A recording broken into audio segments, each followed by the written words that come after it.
Puji Tuhan. Bagian firman Tuhan pada kesempatan ini yang akan kita renungkan bersama terdapat di dalam Mazmur pasal 128 ayat 1 dan seterusnya. Berbahagialah setiap orang yang takut akan Tuhan. Mazmur 128 ayat 1. Yang hidup menurut jalan yang ditunjukkannya.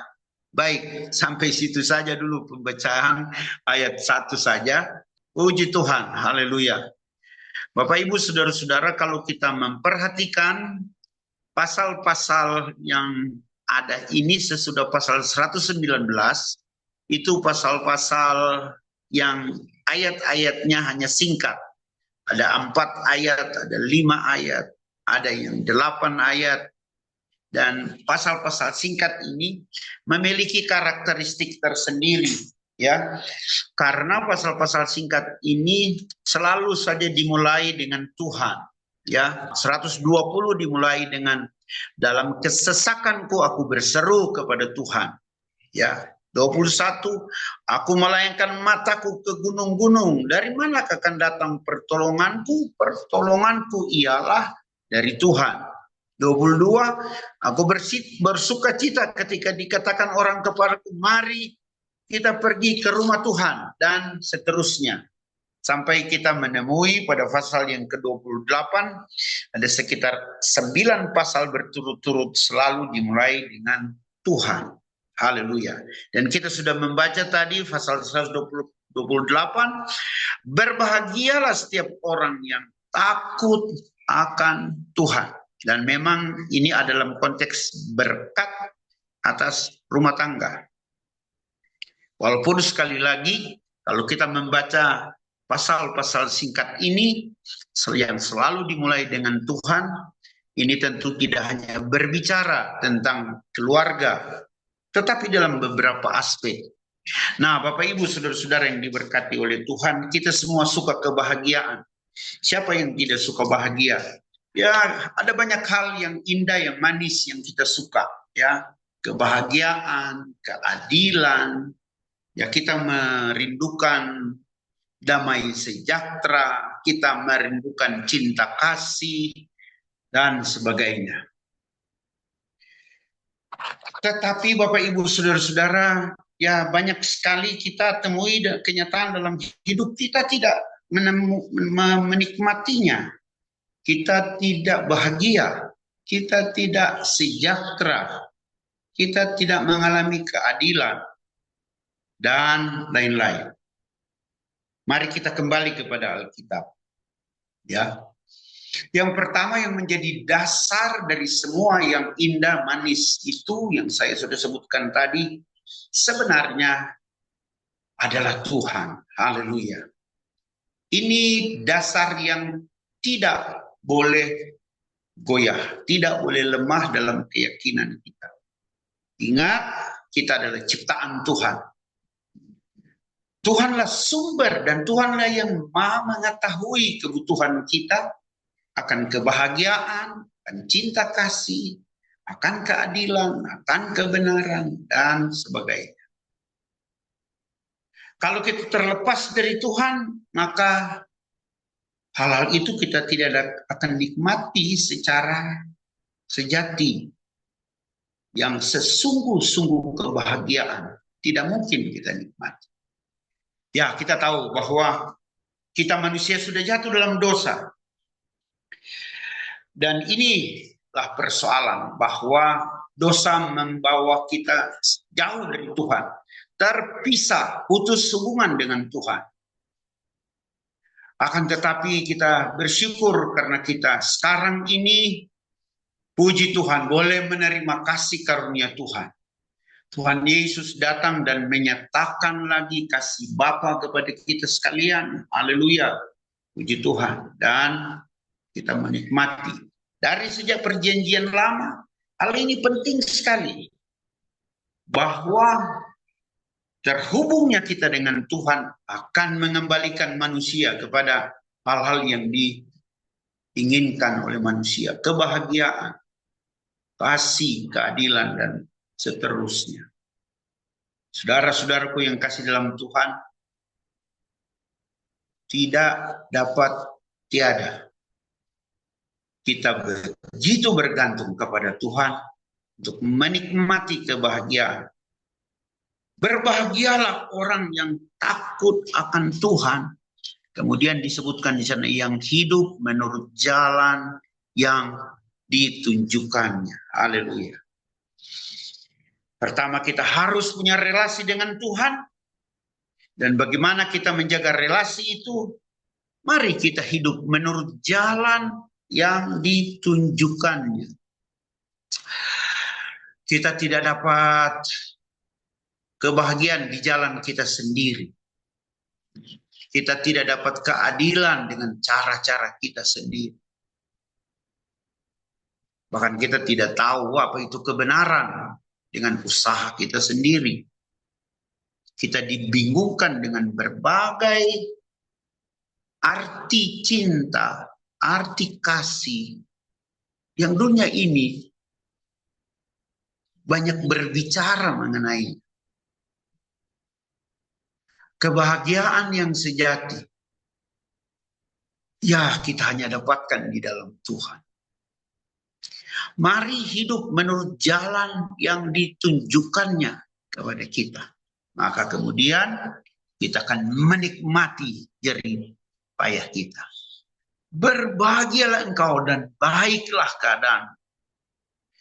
Istri dan anak-anak kita diberkati oleh Tuhan. Disebutkan dalam pasal ini. Tuhan memberkati engkau dari Sion. Supaya engkau melihat kebahagiaan Yerusalem seumur hidupmu. Dan melihat anak-anak dari anak-anakmu damai sejahtera atas Israel. Haleluya, puji Tuhan. Bapak Ibu, suatu waktu ada murid-murid yang dikisahkan di dalam Yohanes pasal 8. Mereka sebenarnya setelah Yesus berbicara sudah percaya kepadanya. Tapi kemudian Yesus berkata, kalau kamu tetap tinggal di dalam firman, haleluya. Ini dalam kaitan dengan pasal 128 tadi, hidup menurut jalan yang ditunjukkannya. Dalam Yohanes pasal 8, waktu Tuhan Yesus selesai berbicara, banyak orang Yahudi sudah percaya kepadanya. Ayat yang ke-30 dari Yohanes 8 berkata, setelah Yesus mengatakan semuanya itu banyak orang percaya kepadanya. Maka katanya kepada orang-orang Yahudi yang percaya kepadanya, jikalau kamu tetap dalam firman-Ku, kamu benar-benar adalah murid-Ku. Dan kamu akan mengetahui kebenaran. Dan kebenaran itu akan memerdekakan kamu. Haleluya, puji Tuhan. Bapak Ibu saudara-saudara, kalau kita tinggal dalam firman, firman yang adalah kebenaran, firman itulah yang akan memerdekakan kita. Kalau kita terhubung dengan Tuhan, hidup di dalam jalannya, yaitu melakukan firman, maka kita akan merdeka. Kenapa kita tidak bahagia? Karena kita tidak merdeka. Karena kita dijajah. Kita inginkan kebebasan, kemerdekaan versi kita. Bebas. Kalau bebas, saya ingin melakukan apa saja. Saya ingin melakukan semuanya. Menurut kehendak saya, bebas. Tetapi bebas yang seperti yang kita kira sebenarnya adalah perbudakan kepada kita.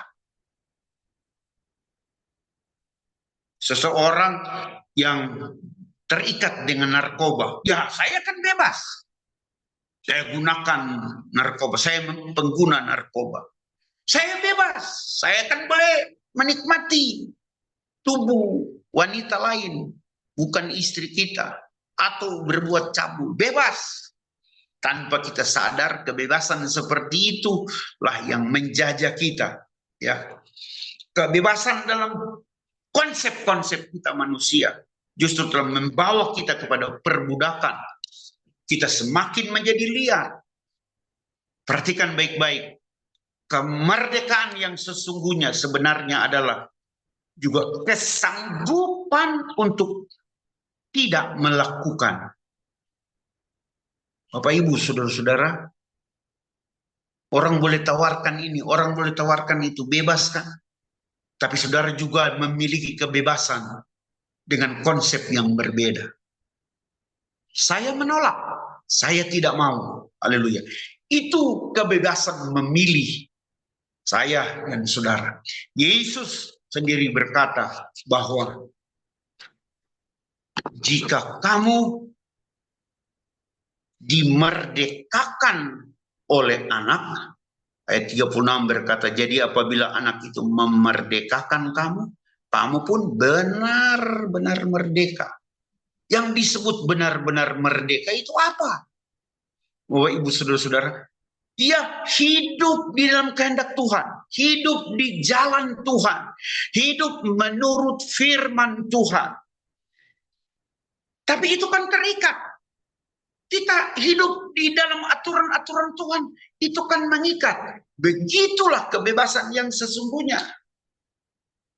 Alam ini memberi kesaksian kepada kita bahwa kebebasan itu memiliki batas. Tapi kebebasan itulah yang sesungguhnya. Sebebas-bebasnya kita lihat kebebasan itu ada batasannya. Bapak Ibu saudara-saudara, siapa paling bebas di dunia ini? Saudara-saudara, paling bebas di dunia ini sebenarnya adalah Tuhan. Ya, kita boleh berkata absolut, mutlak, itu kebebasan. Tuhan memiliki kedaulatan yang luar biasa. Tetapi kita lihat, Tuhan mengikat dirinya. Tuhan mengikat dirinya dengan sifat-sifatnya sendiri, kekudusan, kemuliaan, kebenaran, keadilan, yang itu adalah bagian dari dirinya sendiri. Dan oleh sebab itu ada yang memberikan pengertian kebebasan Tuhan itu hampir absolut, ya. Sebenarnya Tuhan absolut dalam semua hal. Tapi coba kita perhatikan, Dia yang memiliki kebebasan yang luar biasa. Dia Allah yang paling tinggi. Tidak ada Allah lain lagi selain Dia. Dia punya kebebasan melakukan apa saja. Tapi kita melihat Tuhan mengikat dirinya dengan kekudusan. Haleluya. Dia tidak sembarangan, saudara-saudara, dalam menggunakan kebebasannya. Haleluya, puji Tuhan. Itu sebabnya kita perhatikan waktu Yesus memberi tawaran. Marilah kepadaku, hai kamu yang letih, lesu, dan berbeban berat. Aku akan memberi kelegaan kepada kamu. Kita memperoleh kemerdekaan, kebebasan, kebahagiaan yang sesungguh-sungguhnya dari Yesus Kristus Tuhan. Tetapi perhatikan baik-baik. Sesudah dia bilang, aku akan memberikan kelegaan kepadamu. Dia bilang apa? Pikul kuk. Nah, kalau pikul kuk kan berarti nggak bebas lagi dong. Saudara-saudara, disinilah prinsip ini jalan. Bapak Ibu, saudara-saudara. Haleluya. Saya mau kebahagiaan. Saya mau ketenangan. Saya mau rest. Dalam bahasa Inggris disebut rest, ya, istirahat. Saya mau kedamaian, saya mau ketenangan. Saudara-saudara, tetapi semua itu tidak dalam konsep kita manusia. Ya, saudara-saudara, kalau menurut keinginan kita, menurut konsep kita, kita selalu kembali kepada ketidakbahagiaan. Kita malah dijajah, kita malah mendapati diri kita semakin diperhamba oleh semuanya. Saudara-saudara, kebebasan yang sebebas-bebasnya sebenarnya adalah perhambaan. Tetapi kalau anak itu memerdekakan engkau pun akan benar-benar merdeka. Kalau Tuhan yang memberi kebahagiaan, Tuhanlah, haleluya, yang akan memberi kebahagiaan yang sejati. Kebahagiaan yang sejati, haleluya, tidak dalam konteks berpikir kita, haleluya. Tuhan memberkati kita semua. Jemaat Tuhan tetap bersemangat. Haleluya. Mari kita berdoa. Tuhan Yesus, tolong kami, tanamkan benih firman-Mu dalam hati kami. Biarlah benih firman-Mu ya Tuhan, haleluya, bertumbuh, berakar, jadi kuat, teguh di dalam Engkau. Haleluya. Dan berbuah-buah bagi orang lain. Benih firman-Mu benar membawa kebahagiaan bagi kami. Berbahagialah kami yang takut akan Engkau, yang hidup menurut jalan-jalan Tuhan. Haleluya. Biar kami menikmati kebahagiaan dalam rumah tangga kami, dalam hidup pekerjaan kami, dalam pergaulan kami. Engkau dipermuliakan dalam semua. Dalam nama Yesus kami berdoa. Haleluya. Amin. Puji Tuhan. Tuhan memberkati. Selamat sore. Haleluya.